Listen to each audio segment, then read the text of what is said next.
Live 24 पर आपके साथ मैं हूं शिवानी ठाकुर। 13 दिन की खींचतान के बाद आखिरकार दिल्ली के हस्तक्षेप के बाद महाराष्ट्र सरकार में विभागों का बंटवारा हो गया है। शिंदे गुट के कड़े विरोध को नजरअंदाज करते हुए वित्त मंत्रालय अजीत पवार को सौंप दिया गया। अब तक ये विभाग राज्य के उप मुख्यमंत्री देवेंद्र फडणवीस के पास था।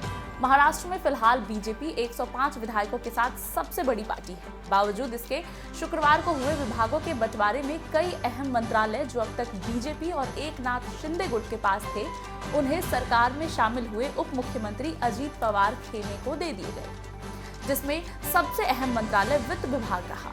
अजीत पवार और उनके समर्थक विधायकों के मंत्री पद की शपथ लेने के बाद से वित्त विभाग को लेकर खींचतान थी। राज्य की सियासत में इस बात की चर्चा थी कि एकनाथ शिंदे गुट ये नहीं चाहता कि वित्त विभाग अजीत पवार को मिले। इसके अलावा वित्त विभाग देवेंद्र फडणवीस के पास था। ऐसे में बीजेपी के नेता भी ये नहीं चाहते थे कि राज्य की तिजोरी की चाबी किसी अन्य दल को मिले। एकनाथ शिंदे गुट उद्धव ठाकरे से जिन मुद्दे को लेकर अलग हुआ था, उनमें से एक मुद्दा ये भी था कि पिछली सरकार में अजीत पवार के पास वित्त मंत्रालय था, लेकिन उन पर तब शिवसेना के विधायक ये आरोप लगाते थे कि उन्हें इलाकों में विकास के लिए फंड नहीं दिया जा रहा, जबकि एनसीपी के विधायकों को आसानी से फंड दिया जा रहा था। ऐसे में कई सारे सवाल हैं जो फिलहाल लोगों के मन में हैं। मसलन महाराष्ट्र में सबसे बड़ी पार्टी बीजेपी, शिवसेना और एनसीपी का छोटा भाई क्यों बन रही है? इसके अलावा महाराष्ट्र में इतना उदार बनकर बीजेपी कौन सा खेल खेल रही है जो वित्त, स्वास्थ्य, शिक्षा और खेल मंत्रालय एनसीपी को सौंप दिया गया? इन्हीं सवालों के जवाब हम आज इस वीडियो में जानेंगे। तो पहला जवाब जो समझ में आता है वो ये है कि लोकसभा चुनाव में जीत सुनिश्चित करने के लिए बीजेपी कुछ भी करने को तैयार है। अगले साल देश में लोकसभा के चुनाव होने हैं। सीटों के लिहाज से उत्तर प्रदेश के बाद महाराष्ट्र दूसरा सबसे बड़ा राज्य है, जहां लोकसभा की 48 सीटें हैं। महाराष्ट्र में बीजेपी ने लोकसभा चुनाव के लिए 45 सीटें जीतने का टारगेट रखा है, लेकिन इतनी सीटें जीत पाना शिंदे बीजेपी गठबंधन के लिए आसान नहीं लग रहा था। इसकी सबसे बड़ी वजह थी कुछ सर्वे जिसमें एनसीपी में फूट के पहले महाविकास आघाड़ी को सबसे ज्यादा सीटें लोकसभा और विधानसभा चुनाव में मिलती हुई दिखाई पड़ रही है। इस सर्वे ने बीजेपी की नींदें उड़ा दी। उन्हें लोकसभा चुनाव का विजय रथ रुकता हुआ नजर आ रहा था। इसके अलावा कस्बा पेट के उपचुनाव में भी बीजेपी 28 साल बाद हार का मुंह देख रही थी। ऐसे में बीजेपी को यह समझ आ चुका था कि अगर महाविकास आघाड़ी को कमजोर नहीं किया गया तो राज्य में उनके लिए मुसीबत खड़ी हो सकती है। बीते उपचुनाव में एकनाथ गुट से बीजेपी का खास फायदा नहीं हुआ था। इसके अलावा पंचायत चुनाव में भी एनडीए सबसे ज्यादा सीटें जीत रही थी।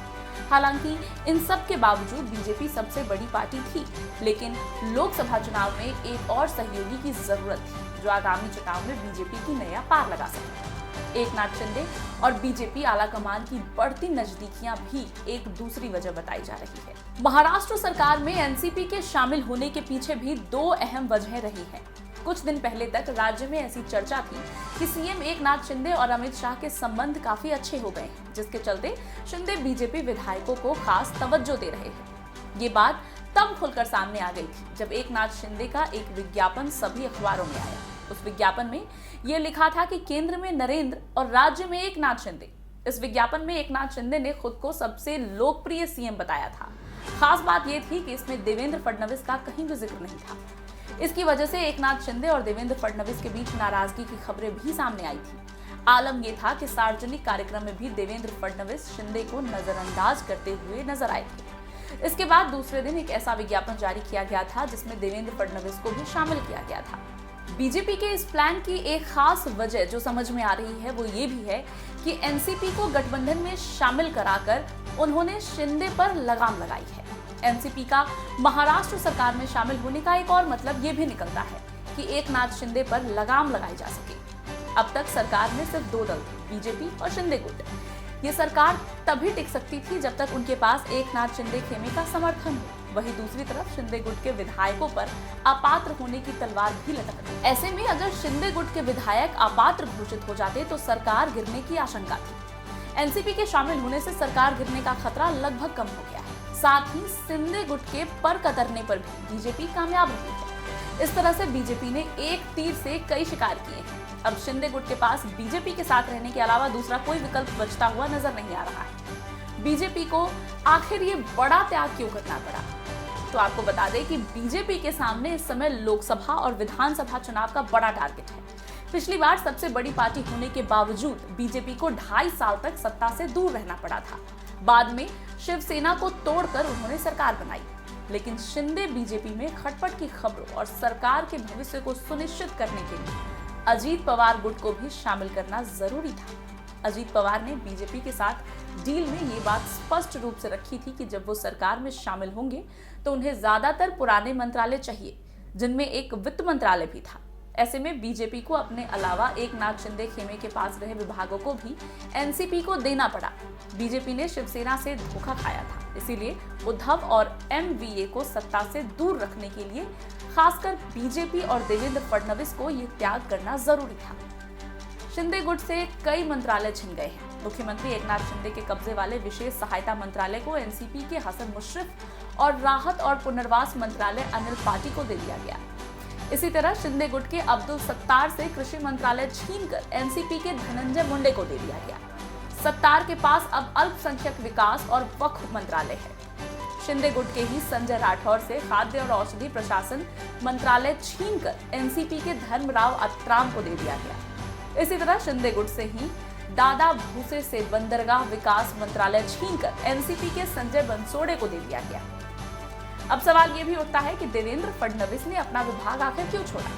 देवेंद्र फडणवीस को वित्त और नियोजन मंत्रालय, गृह निर्माण मंत्रालय छोड़ना पड़ा है। बीजेपी के अतुल सावे से सहकारिता मंत्रालय छीनकर एनसीपी को दिया गया है। रविंद्र चौहान से खाद्य और नागरिक आपूर्ति, मंगल प्रभात लोढ़ा से महिला और बाल विकास, गिरीश महाजन से खेल और चिकित्सा शिक्षा छीनकर एनसीपी को दिए गए। अब बीजेपी ने बड़े त्याग किए हैं। सभी बड़े मंत्रालय उन्होंने एनसीपी के नेताओं को सौंप दिए हैं ताकि आगामी चुनावों में जीत सुनिश्चित की जा सके। सत्ता में बने रहने के लिए बीजेपी ने ऐसा करके एक तीर से कई निशान साधे हैं, लेकिन इसका परिणाम क्या उनके पक्ष में आएगा, ये देखना दिलचस्प होगा।